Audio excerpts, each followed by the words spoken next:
Bom dia, boa tarde, boa noite.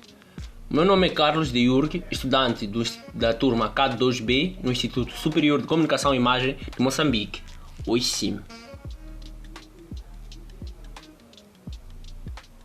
E hoje vamos estudar a norma 12, o imposto sobre rendimento. Hoje vamos falar sobre a norma 12, o imposto sobre o rendimento corrente e diferido. Uma norma mais técnica e, ao mesmo tempo, mais importante do nosso sistema contabilístico em Moçambique. Esta norma tem correspondência direta com a IAS 12 do IASB, o normativo internacional, e foi adaptada ao contexto fiscal moçambicano. O objetivo nesta aula é perceber de forma clara e estruturada como é que a contabilidade deve reconhecer e mensurar os efeitos fiscais das transações da entidade, não apenas no período em que ocorrem, mas também nos efeitos futuros dessas transações, ou seja, vamos falar sobre os impostos correntes e os impostos diferidos.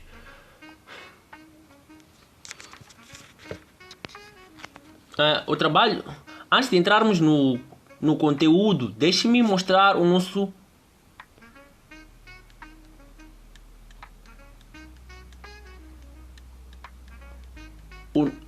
Antes de entrar no conteúdo, deixe-me mostrar a estrutura do trabalho. Vamos começar por falar.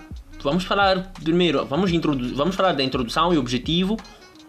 Vamos falar depois dos conceitos fundamentais, os impostos correntes, os impostos diferidos, mensuração e apresentação, casos práticos, exercícios e a conclusão.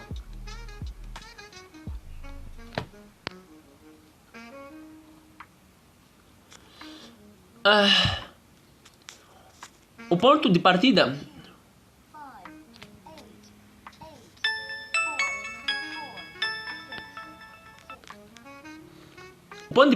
é simples.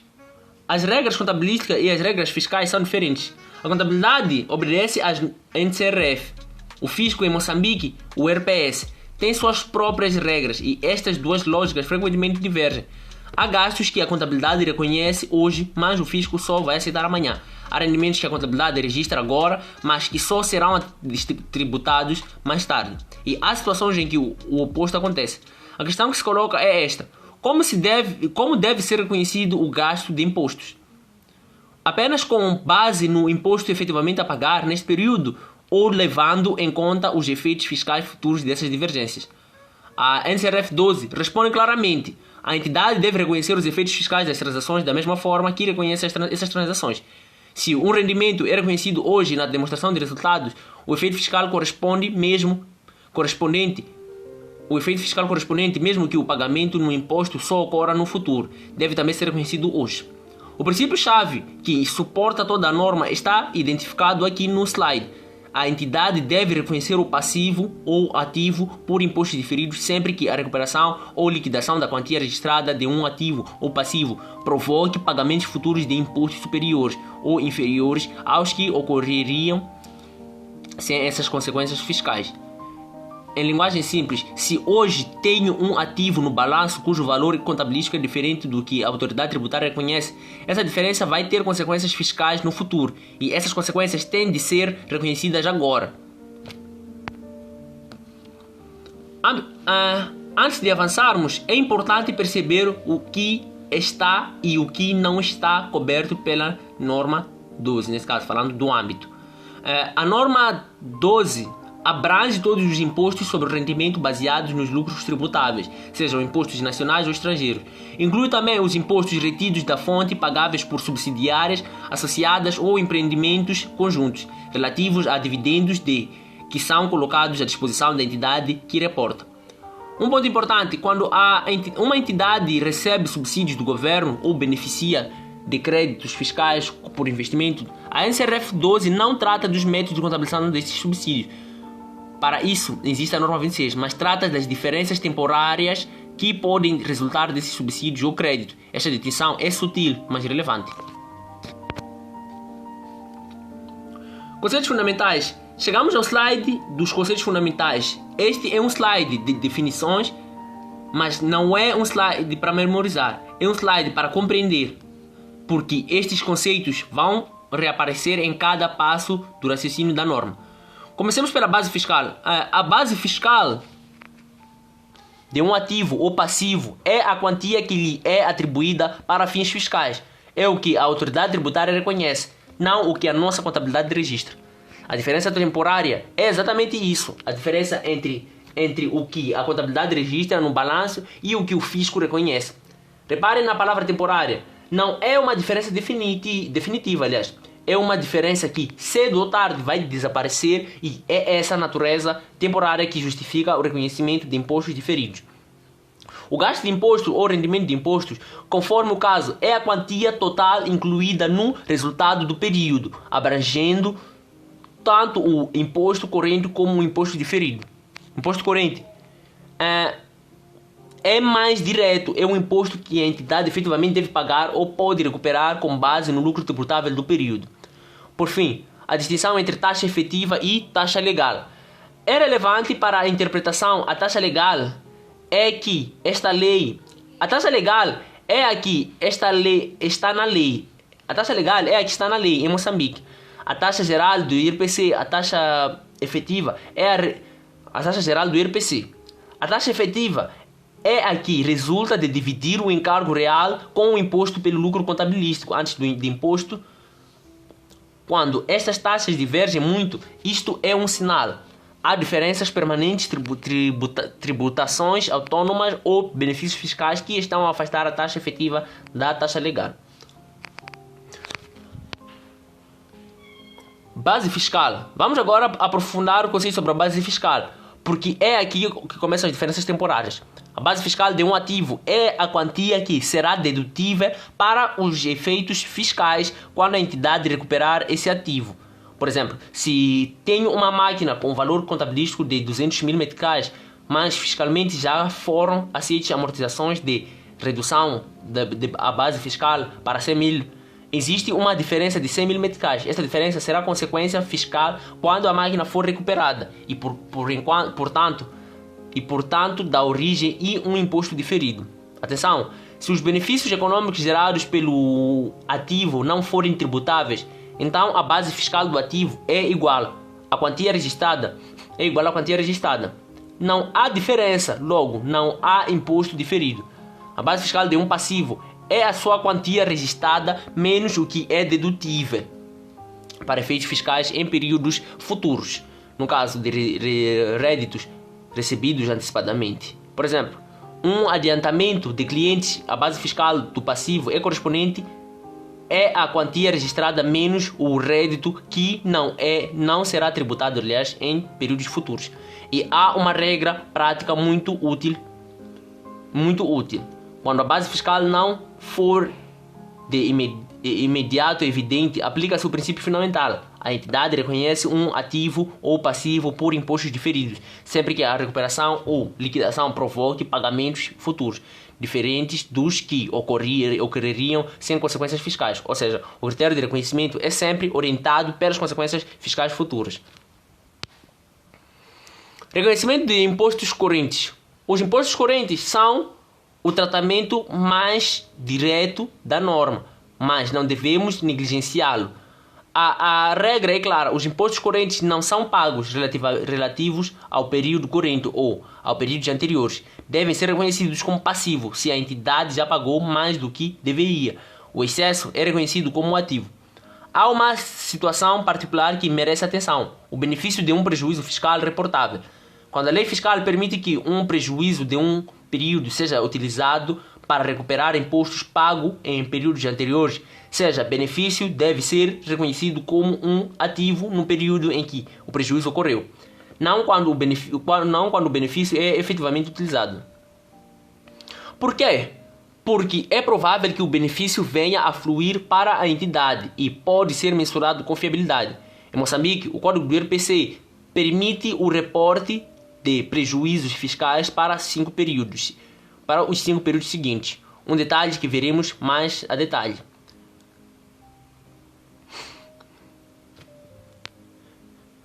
Diferenças temporárias tributáveis. Os impostos diferidos. Começamos pelas diferenças temporárias tributáveis. Chegamos agora ao coração da norma, os impostos diferidos. Começamos pelas diferenças temporárias tributáveis, aquelas que no futuro vão originar pagamentos adicionais de impostos, portanto, geram passivos por impostos diferidos. A regra geral é: devem ser reconhecidos passivos por impostos diferidos para todas as diferenças temporárias tributáveis. A palavra todas é importante, não há discricionariedade aqui. Não há discricionariedade aqui. Ao contrário do que acontece com os ativos por impostos diferidos. Existem, porém, duas exceções: o goodwill, reconhecido como no momento inicial, e no reconhecimento inicial de um ativo ou passivo numa transação de que não seja uma concentração de ativos empresariais e que não afete na data da transação nem o resultado contabilístico nem os resultados fiscais. Veja no exemplo mais comum de diferenças temporárias tributáveis: os juros a receber, reconhecidos no resultado contabilístico à medida que o tempo passa, os tributados apenas quando recebidos. A base fiscal do valor a receber é zero, porque o rendimento mais ainda não efetuou o resultado tributável. Não afetou, aliás, o resultado tributável. Essa diferença é tributável porque quando os juros forem recebidos serão tributados. As amortizações fiscais aceleradas, quando a taxa de amortização aceite fiscalmente é superior à taxa contabilística, o ativo é amortizado mais rapidamente para fins fiscais. No futuro, quando as amortizações fiscais ficarem esgotadas, mas a contabilidade ainda registrar amortizações, haverá mais lucro tributável do que o contabilístico. Daí um passivo por impostos diferidos. As despesas de desenvolvimento capitalizadas, contabilisticamente reconhecidas como ativo intangível e amortizadas ao longo da sua vida útil, mas fisicamente deduzidas integralmente no ano em que ocorrem. A base fiscal dessas despesas é zero. A diferença entre a quantia registrada e a base fiscal zero é uma diferença tributável. Diferenças temporárias dedutíveis. Agora, o outro lado, as diferenças temporárias dedutíveis que originam ativos por impostos diferidos. A lógica é inversa. Essas diferenças vão no futuro reduzir os impostos a pagar, porque criam deduções futuras, portanto, representam um benefício econômico futuro para a entidade, justificando o reconhecimento de um ativo. Mas é muito importante só se reconhece o ativo se for provável que existirá resultado tributável futuro suficiente para absorver essas deduções. A probabilidade é a condição sine qua non para o resultado. Os exemplos clássicos: os benefícios da reforma. O gasto é reconhecido contabilisticamente durante o período que o serviço do trabalhador. O serviço de trabalhador. O período de serviço do trabalhador. Mas a dedução fiscal só acontece quando os pagamentos, aliás, são efetuados. Existe uma diferença temporária dedutível igual ao passivo reconhecido no balanço, aliás. As despesas de pesquisa, reconhecidas contabilisticamente como gastos imediatamente, mas que podem não ser dedutíveis fiscalmente até um período posterior. A base fiscal é zero, mas o gasto já foi reconhecido na contabilidade. Os passivos reconhecidos em concentrações de ativos empresariais reconhecidos pelo justo valor na data de aquisição, mas os custos correspondentes só são fiscalmente dedutíveis quando se materializam. Essa diferença gera um ativo por impostos diferidos que afeta o goodwill calculado na concentração e os ativos reavaliados ou medidos ao justo valor quando a base fiscal excede a quantia registrada do ativo. Surge uma diferença dedutível. A condição essencial permanece. As deduções futuras só trazem benefício econômico real se a entidade tiver lucros tributáveis suficientes, contra os quais possam ser compensados.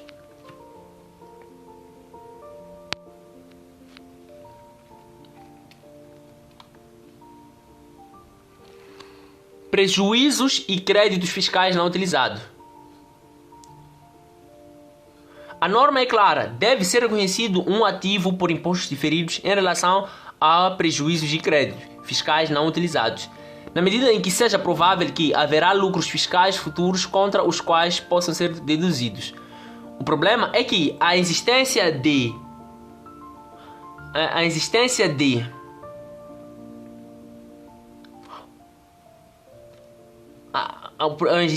prejuízos fiscais acumulados é em si a mesma uma forte evidência de que os lucros futuros podem não estar disponíveis. Portanto, a entidade que tem um histórico recorrente de prejuízos só pode reconhecer o ativo se existirem evidências convincentes adicionais. Por exemplo, diferenças temporárias tributáveis suficientes, perspectivas concretas de recuperação do negócio ou causas perfeitamente identificadas e não recorrentes para os prejuízos passados. Os critérios de avaliação são 3. Primeiro, a existência de diferenças temporárias tributáveis que possam absorver os prejuízos antes de estes expirarem. Segundo, a probabilidade de que a entidade gera lucros tributáveis antes da expiração dos produtos, do prejuízo, aliás. Terceiro, que os prejuízos resultem de causas identificáveis e não recorrentes. E a norma impõe ainda uma revisão periódica. No final de cada período contabilístico, a entidade deve reavaliar os ativos por impostos diferidos não reconhecidos que as circunstâncias mudarem. Se as circunstâncias mudarem, por exemplo, se o negócio melhorar significativamente, o ativo deve ser reconhecido. A situação oposta também se aplica se um ativo já reconhecido deixar de ser provável. Deve ser revertido.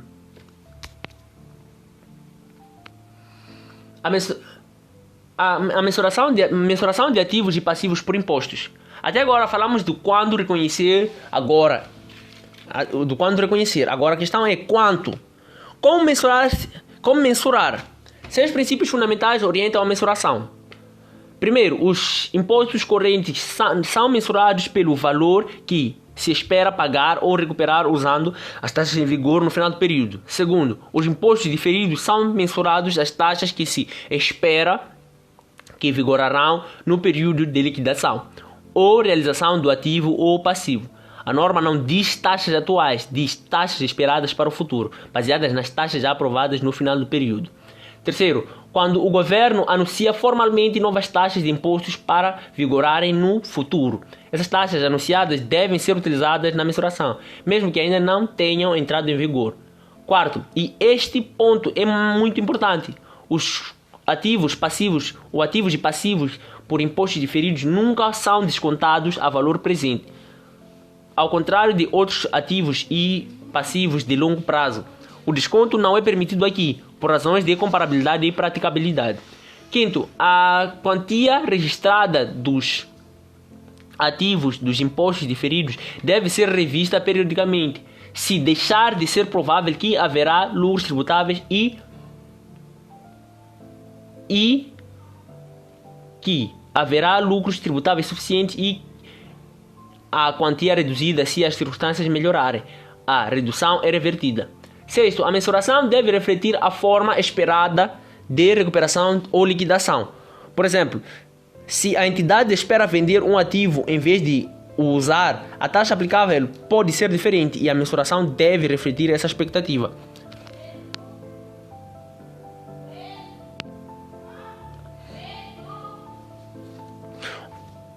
Onde é que o gasto de impostos é reconhecido e como é que apresenta nas demonstrações financeiras? A regra geral do parágrafo 30, a regra geral é: o gasto de imposto deve ser reconhecido onde foi reconhecido o fato que o originou. Normalmente isso significa que a demonstração dos resultados Isso significa a demonstração de resultados. Se a transação for reconhecida nos resultados, o efeito fiscal correspondente também vai para os resultados. Há, porém, exceções, quando o item que origina o efeito fiscal é reconhecido fora das demonstrações dos resultados. Por exemplo, em outro rendimento integral, como uma revalorização de ativos, o efeito fiscal correspondente também é reconhecido fora dos resultados, quando a compensação fora dos resultados. Quanto à compensação, ativos e passivos por impostos correntes podem ser compensados quando existe direito legal e intenção de liquidar uma base líquida para os impostos diferidos. A compensação só é permitida quando os ativos e passivos se relacionam com a mesma autoridade fiscal e a mesma entidade tributável. Em matéria de divulgações, a norma exige separar as componentes do gasto ou rendimento de impostos, imposto corrente, ajustamentos ou períodos anteriores, impostos diferidos relacionados com a formação e reversão de diferenças, alterações de taxas, entre outros. E exige ainda uma explicação da relação entre o gasto de imposto reconhecido e o resultado contabilístico. Esta reconciliação é fundamental para a análise financeira. Método do efeito fiscal. O método do passivo com base no balanço.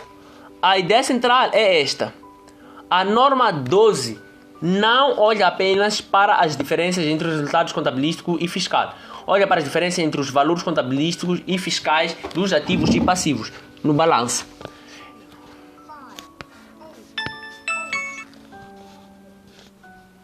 É uma abordagem orientada para o balanço, daí o nome método do passivo com base no balanço.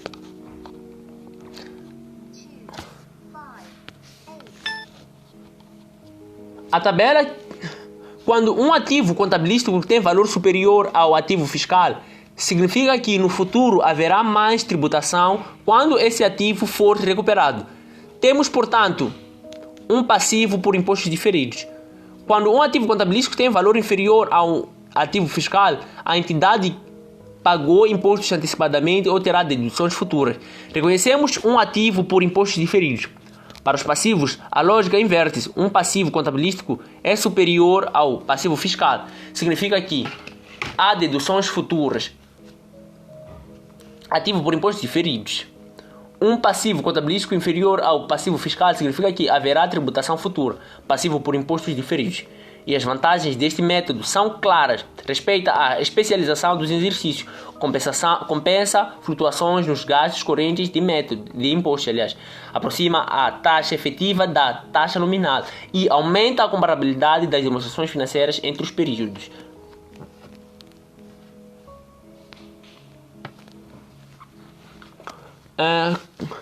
Chegamos aos casos práticos e estes são fundamentais. Para consolidar o que aprendemos, são situações concretas, aplicadas no contexto do Código do IRPC moçambicano. Caso 1. Excedentes de revalorização. Quando uma empresa revaloriza um ativo tangível, o valor contabilístico aumenta, mas o fisco, em geral, não aceita as amortizações do excedente de revalorização na totalidade. O ativo contabilístico é, portanto, mais que o ativo fiscal, de acordo com a tabela. Ativo contabilístico maior que ativo fiscal passivo por impostos diferidos é igual a passivo por impostos diferidos, Caso 2. Prejuízos fiscais. Em Moçambique, os prejuízos fiscais podem ser transportados para os 5 períodos de tributação subsequentes. Existe um ativo para fins fiscais, o direito de deduzir esse prejuízo no futuro, sem qualquer ativo contabilístico correspondente. O ativo fiscal é maior que o ativo contabilístico, logo, ativo por impostos diferidos, desde que seja provável a sua realização. Caso 3. Provisão para reestruturação. Esta provisão cria um passivo contabilístico que o fisco não aceita no momento da sua constituição. O gasto só será aceito quando os custos se materializarem. O passivo contabilístico é maior que o passivo fiscal. De novo, pela tabela. Passivo contabilístico maior que o passivo fiscal igual a ativo por impostos diferidos.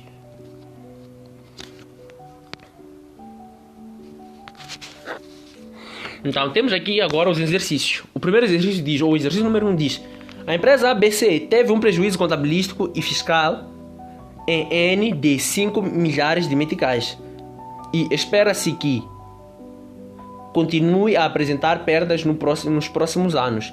A empresa pode utilizar as perdas fiscais de um determinado exercício nos 5 anos subsequentes. Contabilize os impostos diferidos. Então, qual seria a solução para esse problema? Não há qualquer contabilização a efetuar. uma vez que não existem impostos a pagar e não se pode proceder ao reconhecimento dos ativos por impostos diferidos relativamente à perda fiscal do exercício de N. Por não existir segurança razoável da sua utilização para compensar os lucros tributáveis futuros, o reconhecimento de ativos por impostos diferidos não é automático. Temos que demonstrar a existência de benefícios econômicos futuros.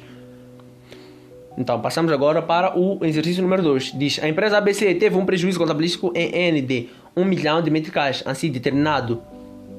Lucro normal, 500 mil, provisão para reestruturação, 1 milhão e 500. Sabendo-se que espera ter lucros tributáveis nos próximos 3 anos em 2 milhões de meticais, efetua os lançamentos apropriados de acordo com o método de efeito fiscal.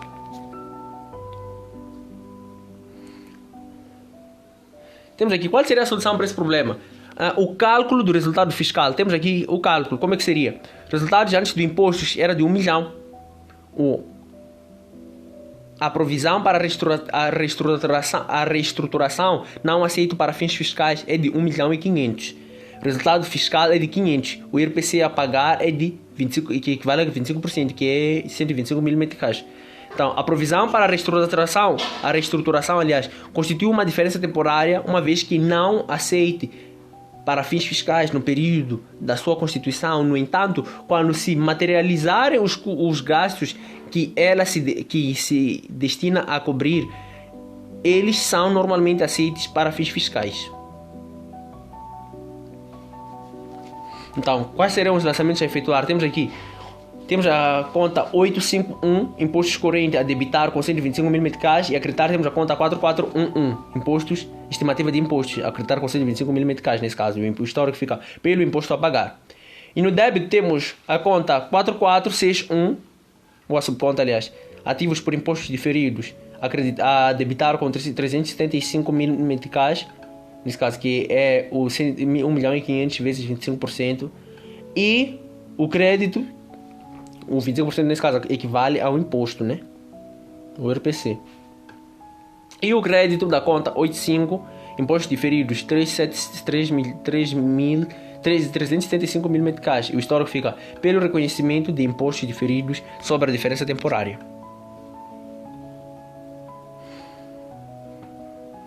A companhia ABC tem um lucro contabilístico. Temos aqui o quinto exercício. A companhia ABC tem um lucro contabilístico de impostos de 500 mil meticais e apresenta as seguintes situações. Primeira situação, provisões constituídas num exercício e não aceites, equivale a 50 mil meticais. Despesas confidenciais, 10 mil meticais. Multas e donativos não aceites, 5 mil meticais. Redução de provisões tributadas em anos anteriores, 15 mil meticais. Além disso, existiam no início do ano perdas fiscais de 200 mil meticais. O ativo tangível inclui uma revalorização de 500 mil meticais efetuada no exercício, cuja amortização é de 20 mil meticais por ano, tendo já sido contabilizada no exercício de amortização. As provisões tributadas em anos anteriores são de 80 mil meticais, das quais 15 mil meticais foram utilizadas deste exercício. Procede a contabilização dos impostos sobre os lucros no exercício pelo método do efeito fiscal. Então, temos aqui a resolução. A crescer, temos aqui as provisões não aceites que representam diferenças temporárias de 50 mil meticais. Despesas confidenciais que representam diferenças permanentes. E as multas e donativos que representam diferenças permanentes também. A amortização da revalorização que representa diferenças temporárias, que também é de 20 mil meticais. A deduzir, nesse caso, temos a redução de provisões tributadas. O total é de 15 mil.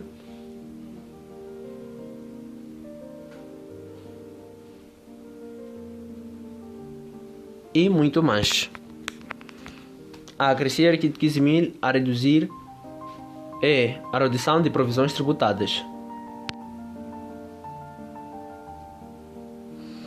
Então, como é que fica o lançamento desse exercício? Revalorização. O débito da conta 32, temos a conta 32 a debitar, nesse caso ativos tangíveis, a debitar com 500 mil meticais. E a acreditar temos a conta 4462, passivos por impostos diferidos, nesse caso, acreditar com 125 mil meticais, que equivale a 500 mil, que é o valor dos ativos do ativo, vezes 25%, que é o passivo, que é o imposto nesse caso.